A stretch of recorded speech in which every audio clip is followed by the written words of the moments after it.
Okay, so yesterday we finished up with all of our conversions. So degrees to radians, radians to degrees, degrees to degrees, minutes, seconds, radians to degrees, minutes, seconds. Do we need to review any of those after looking at your homework? Okay, so then today we're going to move on to our last four things, which are arc length, sector area, angular speed, and linear speed. Okay, and then once we finish those, hopefully you'll have some time in class for homework. So we're going to start with arc length.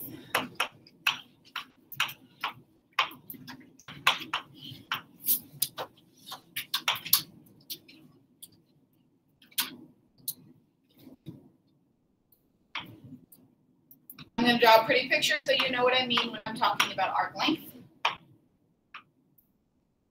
Okay, we have this nice, pretty, awesome circle that has some radius r. On this radius, on the circle, sorry, I am looking at an angle theta. When I'm talking about the arc length, I'm talking about the length of the arc created by the fixed side and the terminal side for this angle.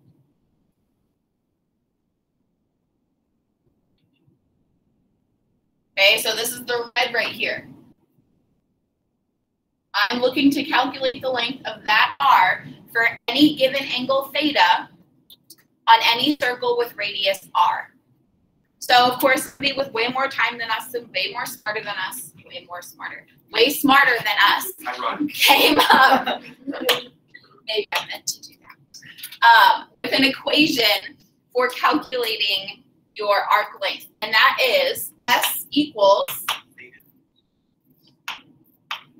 your radius times your angle theta. So R here is our radius. And theta here is our angle in radians.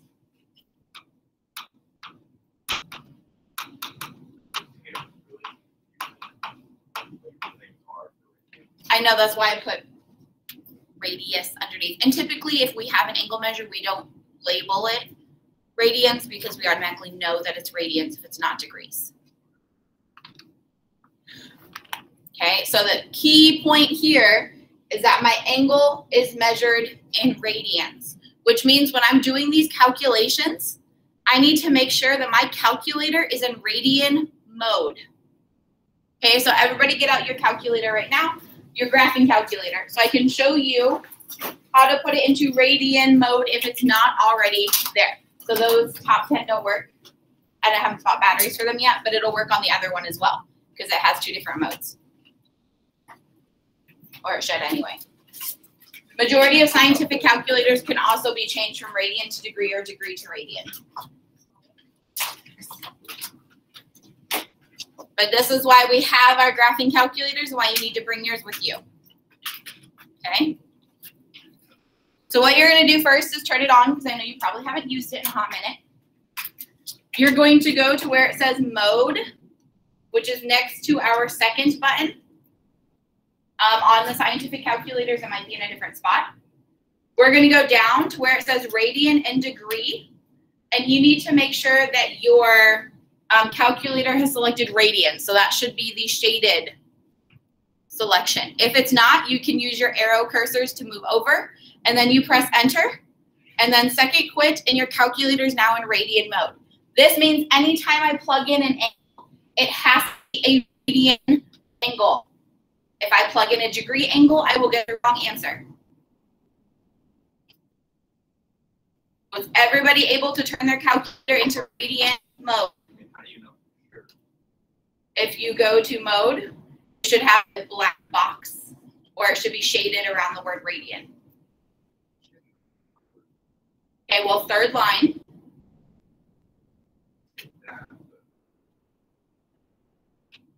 Everybody shaded around the word radian on their calculator. Well, there's lots of different lines that could be chosen. We are only worried about that third line where it says degree and radian. I only care that radian is shaded and not degree. That's all I care about right now.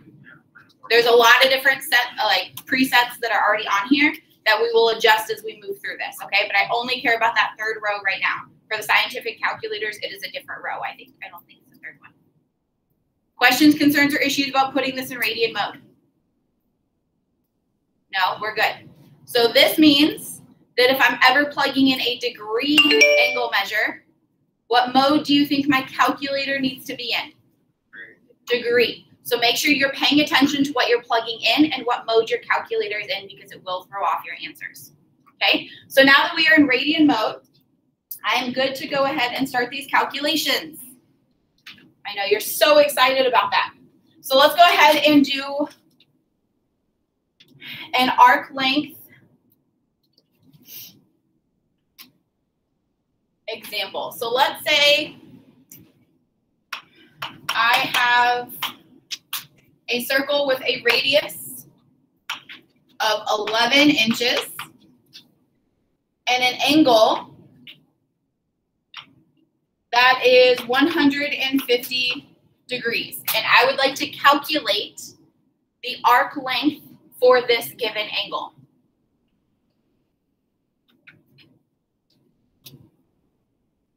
Keep in mind my radius is 11 inches and my angle is 150 degrees. What am I going to have to do first in order to find this arc length? Convert my 150 degree angle into its radian equivalent. So how do I do that? How do I change 150 degrees into radians? Multiply by pi over 180. Good.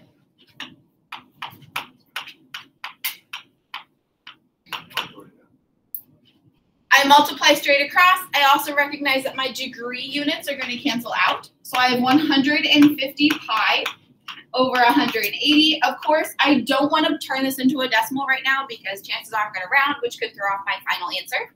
So I want to keep it as an exact reduced fraction.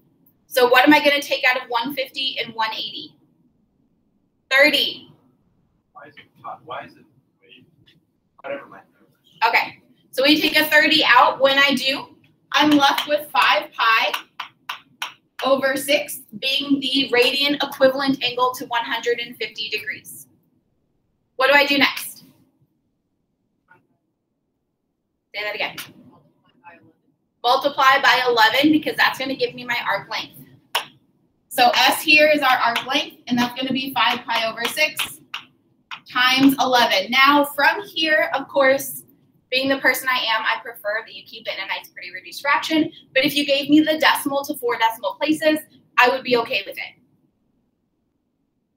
If I were putting this into my calculator, where does that 11 go? Does it go to the numerator of my fraction or the denominator of my fraction? Okay, think about multiplying fractions into things. It goes in the numerator because it's a whole number that we assume is 11 over 1.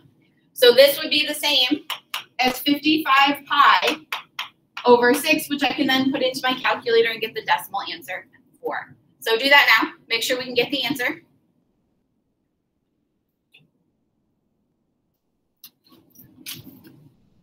What do we come up with? Yeah, it's with the caret. The upward arrow. Yeah, that's what it's called. An upward arrow.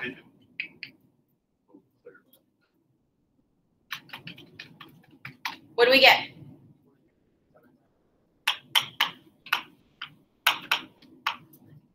I heard 28.7979. Correct? That's not a finished answer. Why not? You gotta have inches. Because I have to have my unit on there if I was given one. Length is measured in inches, feet, yard, meters, centimeters, whatever. Okay?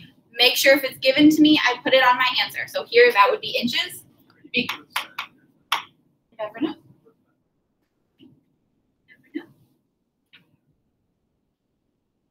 Okay, so we calculated that our arc length is approximately 28.7979 inches. Are we all okay with that? What did I have to do if my angle was already given to me in radians? Nothing, just plug it right into the formula, and we're done. We cannot, okay, arc length is not the only thing that we could calculate given something like this. We could also calculate the sector area.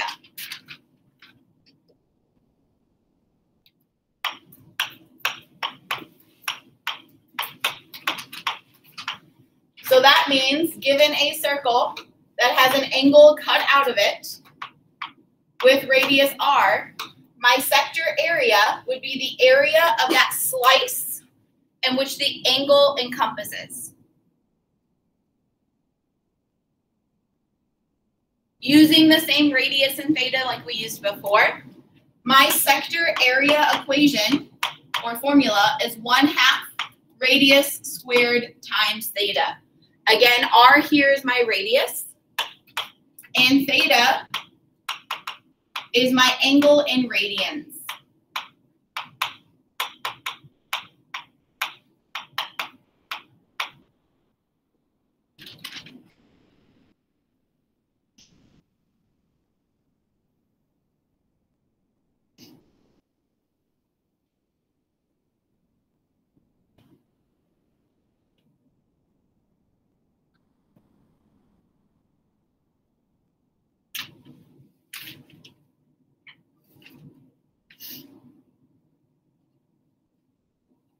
We're going to go ahead and use the information from the previous example. So the 150 degrees and the 11 inches. And I, instead of calculating arc length here, would like to calculate the sector area.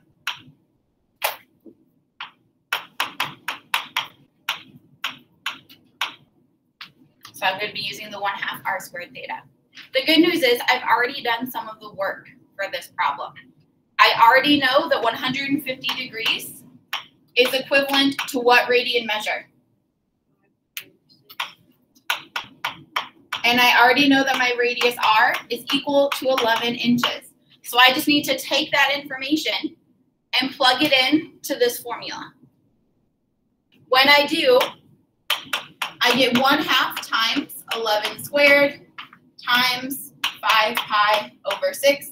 Of course, from here, you're just welcome to plug it into your calculator. I like to make it one fraction first.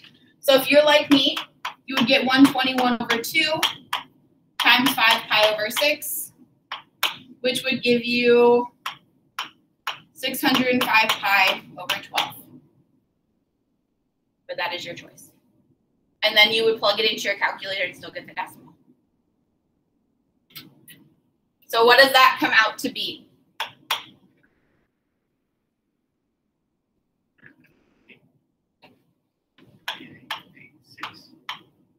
158.1.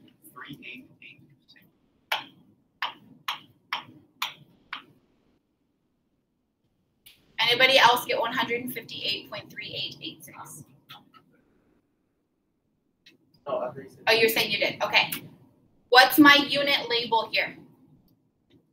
Squared. Inches squared because it's area.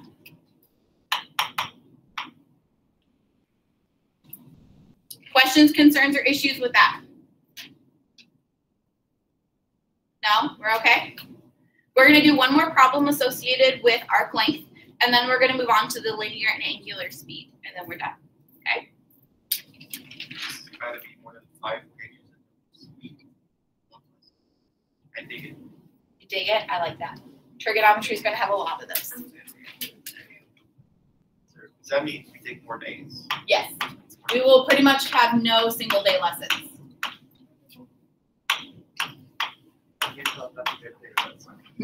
I can't either.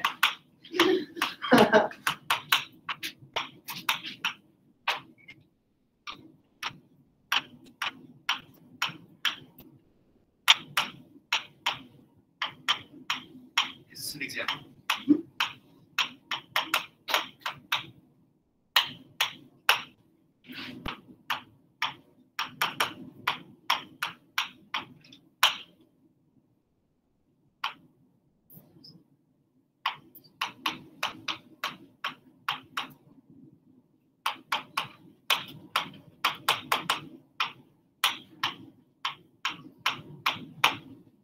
So this problem says that a central angle theta is subtended by an arc 10 centimeters long on a circle of radius 4 centimeters. So if we wanted to draw a picture of what this looks like, because sometimes I think a picture helps, It means I have an angle.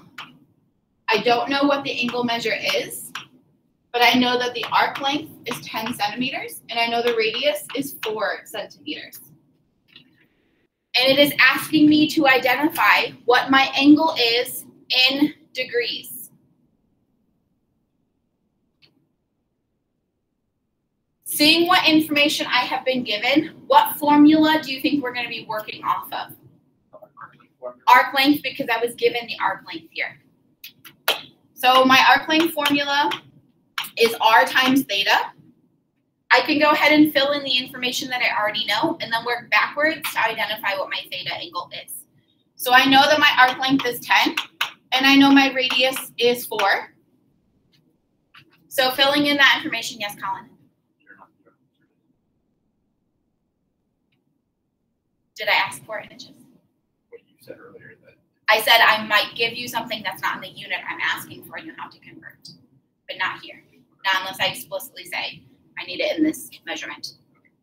Okay, so using S equals R times theta, I get 10 equals 4 times theta. What do you think I'm going to do to identify what theta is? Divide by 4. So I get 10 over 4, which is 5 over 2, equals my theta. We could also think about that as 2.5.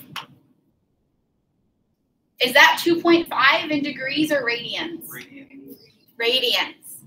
If you need to remember that, you can go ahead and write radians after it, because that's not the angle that I was looking for. I'm looking for that angle in degrees. So what am I going to have to do with that 2.5 radians? Multiply by 180 over pi. I'm going to go ahead and leave it in the 5/2 version of that, since I know I'm multiplying by a fraction. So I have 5 over 2 times 180 over pi. Clearly here I'm going to get a decimal, and that's okay. Go ahead and do that work and see what my approximate degree equivalent is. I did 10 divided by 4, which reduces to 5 over 2, which is 2.5. You want to use one number? No, I would like 4 decimal places if possible. Unless I say nearest whole number, I want decimal. We are making Okay, what did we come up with?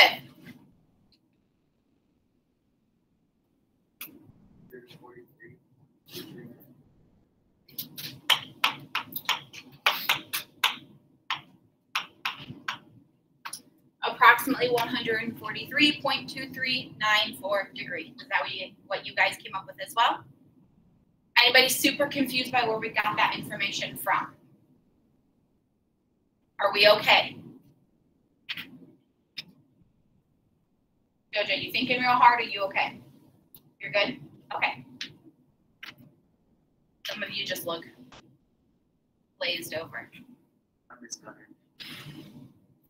in that 7th hour class, man. Gunnar, if you're listening to this video, I'm sorry, I love you, but that is way too much. Way too much. Okay, so now that we have done the arc length and the sector area, we're going to go ahead. Maybe we're not going to go ahead. I see Nikki.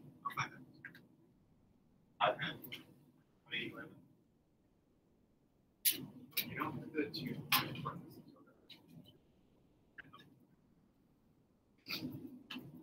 Yeah, because it could just divide by 2 and then multiply by pi. That happens a lot. Okay, so now we're going to move into angular and linear speed. Why would you divide by units?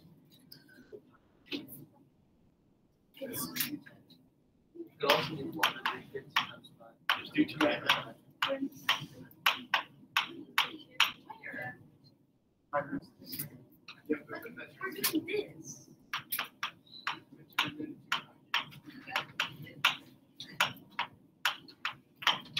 Well, you 5 times 180 divided by 3. That's what I did. Both of you do 5 for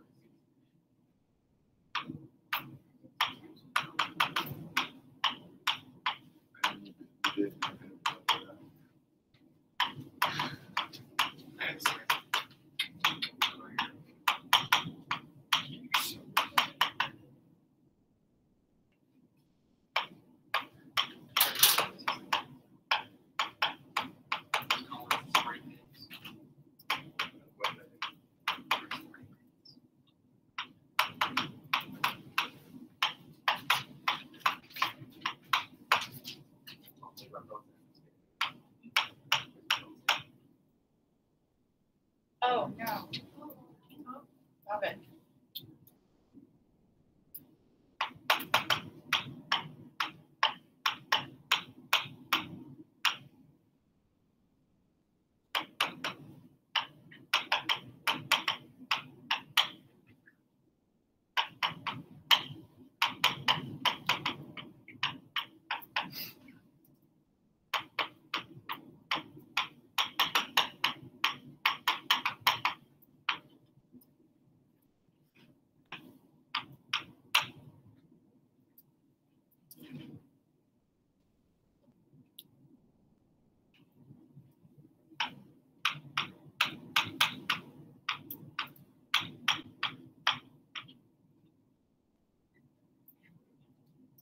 This angular.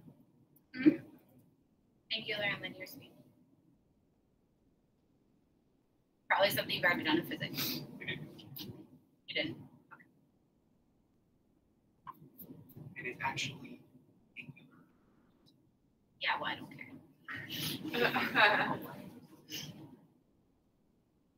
So these are the nice, pretty formal definitions of what angular and linear speed are. So it says that angular speed is the angle generated in 1 unit of time by a line segment from the center of the wheel to a point P on the circumference. It is given by theta over t, so angle divided by time. Our linear speed then is the distance that P travels per unit of time, so that point on the circumference of the circle, it's that distance that that point travels in a specific amount of time. And that is notated by S over t. And then S over t is equal to my radius times theta over t. So linear speed is equal to the radius times the angular speed. That is a relationship. So we have two problems that are associated with this. We're not going to do a ton with angular and linear speed, so I'm not going to spend a whole lot of time on it. But there is at least one question in your homework that asks you to do this. Do we all have this written down? Okay, I'll give you a second.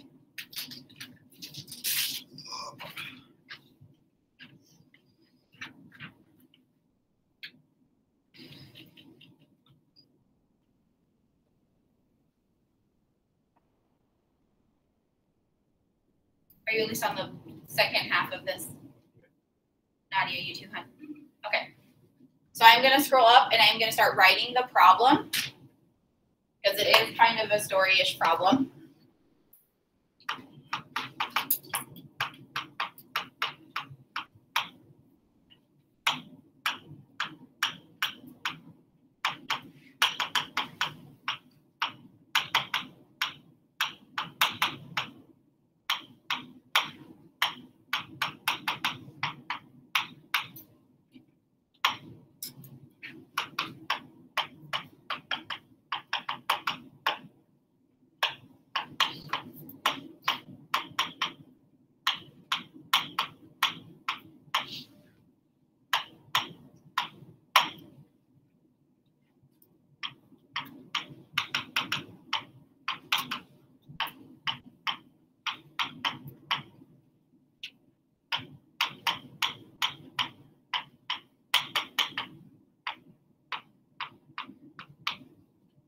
Okay, so the problem starts off with suppose a wheel with a diameter of 24 inches is rotating at a rate of 800 revolutions per minute.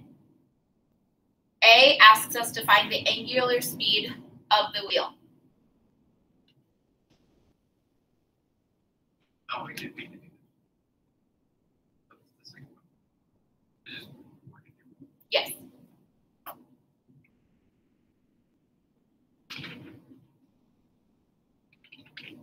So remember, angular speed is my angle in terms of time. So when we start this one off, I have to somehow convert that revolutions per minute into an angular equivalent. So angular speed, we're going to start off with the information we have, which is 800 revolutions per 1 minute.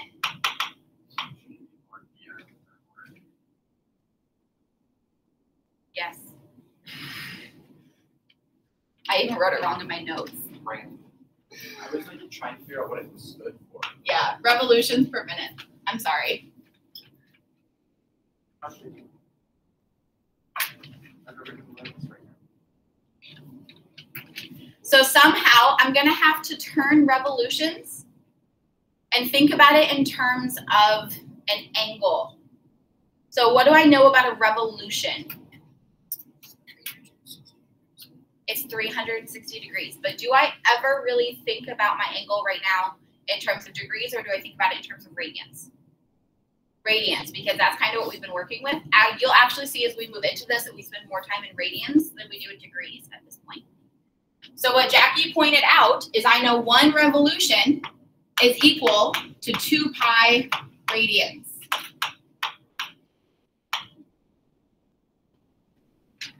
So now, by multiplying by 2 pi radians over 1 revolution, I have canceled out my revolutions unit, and I'm left with what? Radians per minute, which is what angular speed is measured in. So then I multiply straight across, and I get 1600 pi radians per minute, and that is my angular speed. 1 revolution, which is 1 complete rotation of my wheel, is a circle, and I know a circle in full contains 2 pi radians, because we talked about that before when we were talking about radians in degrees. If you thought about it as 360 degrees, that's awesome, but then you would have had to say that 2 pi is equal or is the same as 360 degrees. Yes, you have a question, or you just? So it radians per minute. Yes. For this one, it was radians per minute, because that was the minute was the time that I was given, or the units I was given in the problem. No, I'm okay with minutes here, because that was the unit I was given in the original problem. Are we kind of okay with that? As I said, we're not going to spend a whole lot of time on angular and linear speed. We should just kind of understand the process enough to apply it to a specific problem. Anybody super confuzzled by any part of what we just did there? Okay, so now there's also going to be a part B to this problem. And part B asks us to find the linear speed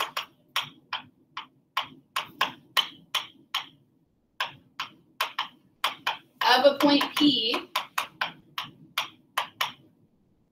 on the circumference of the wheel.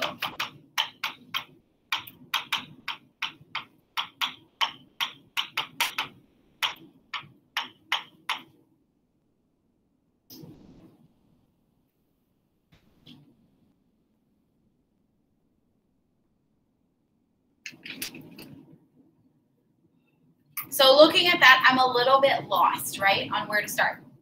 So I need to look back at all the information I wrote down about linear speed and angular speed. Is there something that relates or connects them that we wrote down?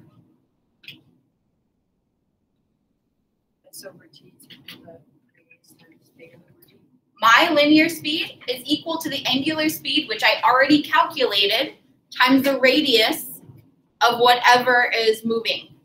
Okay, so here that's my wheel. So my linear speed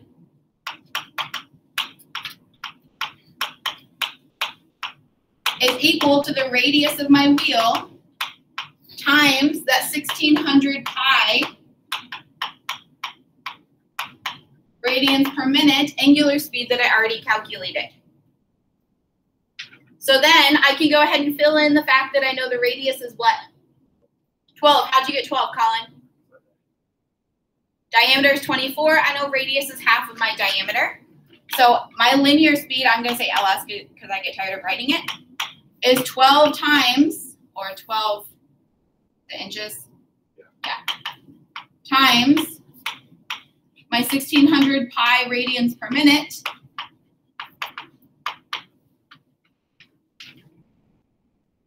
which comes out,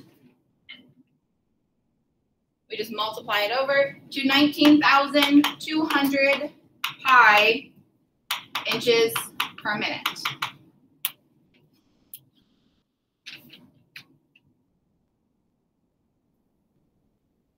Everyone okay with that? For the most part. I do want to take this one step further because it's not really convenient to measure something's speed in inches per minute. So I want to change that into miles per hour, just to make it a little bit easier to comprehend and really think about. Okay?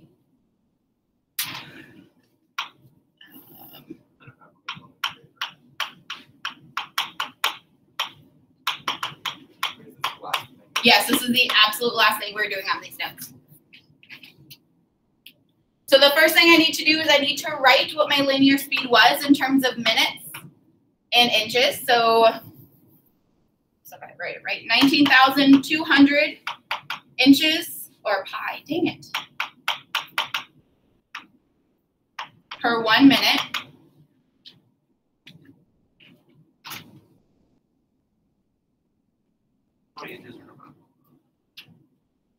Okay, let's not jump right to that one. Okay, so I need to somehow change my inches into miles and my minutes into hours. Which one would you like to do first? Minutes to hours. Minutes to hours, awesome. I need to have minutes on top. So how many minutes are in 1 hour? 60. So I'm going to multiply by 60 minutes over 1 hour. This works because then my minutes cancel, leaving me with just an hour for my time units. Now I need to convert the inches into miles. So I'm going to go inches to feet first. How many inches are in 1 foot? 12. Are those inches going to go on the top or the bottom of the fraction I'm about to write? Bottom, because I need them to cancel out the inches that are currently in my numerator. So times 1 foot is 12 inches. So now my inches cancel. And now I need to go from feet to miles. 5,280 feet in 1 mile. Feet cancel, leaving me just with miles per hour. I multiply everything straight across, and then I will go ahead and reduce. And when you do, you should get approximately 57.1 miles per hour. I knew it. Knew what? Okay, I think of that as common knowledge. How many of you don't know how many feet are in a mile? Well, I do now. I'm a little bit worried. Like, I've known that since elementary school. I don't know. Like, I just always thought that was something you have to know in life. I thought that was, like, just common knowledge. 3 feet. You don't need it. You don't need it, but I'm astounded that that's not thought of as common knowledge by other people. It's just nice Okay. to know. It is, especially in a math class or a physics class. Okay, are we kind of okay with how we got here? Anybody super duper confused? Guys on a bike 57 miles per hour. Nobody said he was on a bike. Cars have wheels too. Buses have wheels too. Really don't. Motorcycles have wheels They too. have feet. Garbage trucks have wheels too. They have feet. Okay, so your homework is on Canvas. Obviously, you already know that because you've already taken a look at it and worked on some of the problems, right? Yeah. If not, you will be doing it now. This homework is due on Monday. If you have any questions over the weekend, please email me. Of course, I'll be on here till the end of class, which is in, 15 minutes. So you have plenty of time to work on some of the problems, maybe even get this done. Yay. Wishful thinking. I'm full of that. I think 15 minutes will take me.